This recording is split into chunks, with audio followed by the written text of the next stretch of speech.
अभिमुक्तेश्वरानंद जी का कि उस भगदड़ में उन्होंने सत्य बात बोल दिया था, योगी बाबा से इस्तीफा मांग लिया। क्या इसी की सजा सरकार दे रही है? ये आपको हम बताएं, जब सत्ता संत से टकराती है तो चूर चूर हो जाती है। अब सरकारी संत हो जाएंगे जिनको सरकार से संबंध है, जिनको बड़ी बड़ी गाड़ियां भी मिल जा रही हैं, कितने लोगों को प्रोटोकॉल मिल जा रहा है, कितने लोगों को विशेष सुविधा मिल जा रही है। तो अब दो प्रकार का कानून गरीबों के लिए यह सरकार भी कर दी है। अब संतों में भी दो प्रकार का इन्होंने बांट दिया है। ये रोएगा नहीं जिसकी चोटी नोच लिया जाए। अब कौन नोच रहा है? रामराज की सरकार में बाबा योगीनाथ मुख्यमंत्री हो और संत की चोटी नोच ली जाए, पुलिस उसको अपमानित करे और उनके गुरु को जो स्नान करने ना दे, तो ये रोने की बात है। आत्मा रो रही है, हमारी रो रही है। ये शंकराचार्य जी के साथ हुआ या किसी संत के साथ होता तो हमारी आत्मा रोती। देखिए, आज की इस घटना से बहुत हृदय को दुख पहुंचा है, आत्मा रो रही है कि आज जिस तरह से पूरे देश में ढिढोरा पीटा जा रहा है कि सनातनियों का, रामराज का, हिंदुत्व का, भगवा का परचम लहर रहा है और सब लोग खुशहाल हैं। संतों का राज है। हमारे योगी बाबा उत्तर प्रदेश के मुख्यमंत्री हैं। जब उत्तर प्रदेश के मुख्यमंत्री आदरणीय योगीनाथ बाबा होते हैं, तब एक शंकराचार्य को स्नान करने से रोक दिया जाता है मौनी अमावस्या के दिन। और ये मौनी अमावस्या तभी, जब तक स्नान नहीं होता तब तक व्यक्ति मौन रहता है। तो वहीं स्नान से रोका गया, उनके मौन को तोड़ा।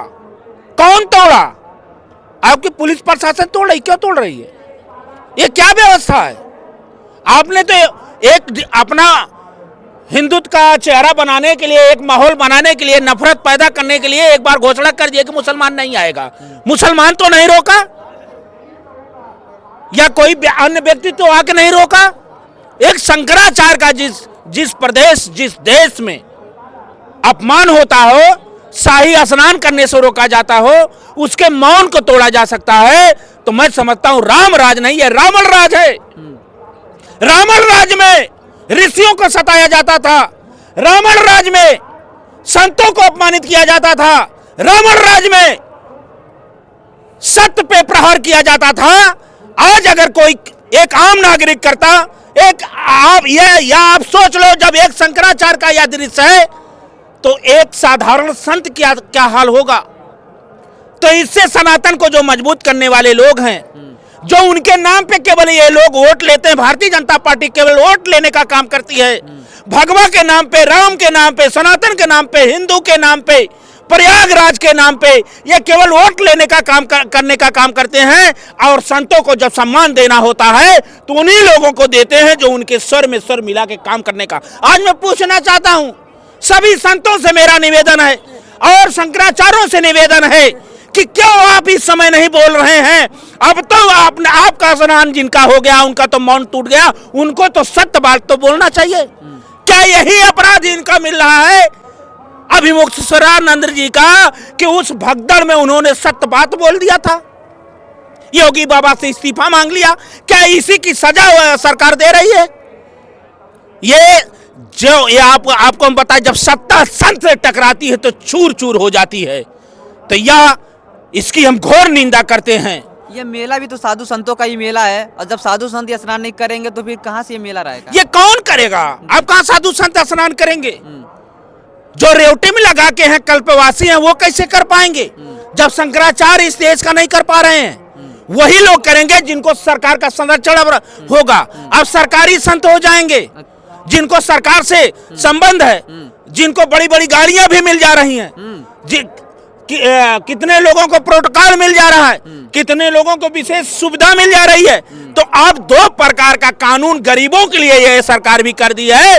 अब संतों में भी दो प्रकार का इन्होंने बांट दिया है। मैं समझता हूं कि भारतीय जनता पार्टी को अब जाने में देर नहीं लगेगी, क्योंकि रावण भी इसी तरह से किया था और हो गया। 1 लाख पूत 1.25 लाख नाती, ता रामन घर दिया न बाती।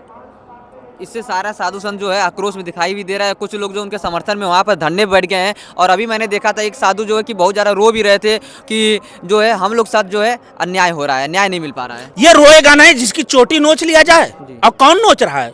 रामराज की सरकार में बाबा योगीनाथ मुख्यमंत्री हो और संत की चोटी नोच ली जाए, पुलिस उसको अपमानित करे और उनके गुरु को जो है स्नान करने ना दे, तो ये रोने की बात है। आत्मा रो रही है, हमारी रो रही है। ये शंकराचार्य जी के साथ हुआ या किसी संत के साथ होता तो हमारी आत्मा रोती। हम बाबा योगीनाथ से निवेदन करना चाहते हैं कि आप बाबा योगी हैं, आप भगवा धारण किए हैं। भगवा का त्याग और बलिदान और अध्यात्म की सीढ़ी पे चढ़ने का ये मार्ग भगवा होता है। या अगर कोई दूसरा करता, अभी अखिलेश जी कुछ बोल दें, अखिलेश जी की सरकार में आजम खां मुसलमान यहां का प्रबंधक था, देख रहा था, उसने तो किसी को नहीं रोका। तो ये लोग केवल ध्यान भटकाने वाले लोग हैं। इससे सनातन, अगर सनातन की हिंदुत्व की बात कर रहे हैं तो हिंदुत्व विरोधी का काम अगर कोई कर रही है तो इस समय भारतीय जनता पार्टी कर रही है। जहां शंकराचार्यों को रोका जा रहा है, मौनी अमावस्या के दिन रोका जा रहा है, उनके संतों को अपमानित किया जा रहा है, चोटी नोच ली जा रही है, वहीं ये सरकार अपने वोट ग्राफ बढ़ाने के लिए काशी में मूर्तियां तोड़ रही है। इस देश में 4 शंकराचार्य हैं, एक ही शंकराचार्य को रोका गया है, वही स्नान नहीं कर पाए, बाकी सभी लोग कर लिए आराम से। उसके बाद किन्नर अखाड़ा भी गया है, वो भी स्नान कर लिया, और बाकी वहाँ पर करोड़ों श्रद्धालु गए हैं, सभी लोग कर लिए। उन्हीं को क्यों रोका गया, उन्हीं के साथ क्यों बवाल हुआ? इसलिए बवाल हुआ। हमारा जो मानना है कि अगली बार इसी दिन मौनी अमावस्या के दिन भगदड़ हुई थी, भारी संख्या में लोग मरे थे जी। और यही शंकराचार्य जी बयान दे दिए थे कि सरकार हमसे झूठ बोली। और हमें, अगर ये हमारे शास्त्रों का मानना है कि अगर मृत्यु हो जाए तो उस दिन हम शोक मनाते हैं, फलाहारी करते हैं, व्रत रहते हैं, और इन्होंने हमको हमारे साथ छल किया है। सरकार बार बार बाबा योगीनाथ जी का बयान आया कि ये सब अफवाह है, अफवाह पे आप ध्यान ना दो, तो इस पे उन्होंने कहा कि योगी बाबा को इस्तीफा दे देना चाहिए, और इस्तीफा उन्होंने मांग लिया था। धर्मशास्त्र के अनुसार इसी की सजा इस शंकराचार्य को दी जा रही है। सत्य बोलना दुर्लभ हो गया, झूठ बोलो वाहवाही होगा। सत्य पथ पे चलो, आपके ऊपर ईडी का छापा पड़ेगा। सत्य पथ पे चलो, आपके ऊपर गैंगस्टर लगेगा।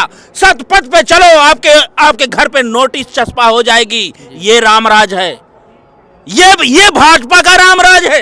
तो रामराज किसे कहा जाएगा? आज हमारा पूरा देश नहीं बल्कि पूरी दुनिया में यह मैसेज गया है प्रयागराज से, जो आवाज उठती है पूरी विश्व में जाती है। तो इसका घोर अपमान हम करते हैं, घोर निंदा करते हैं। और ये सरकार को होश में रख के काम करना चाहिए, और सरकार बदले की भावना वो भी संत स्वरूप में करें, संत के रूप में करेंगे, शंकराचार्य को करेंगे।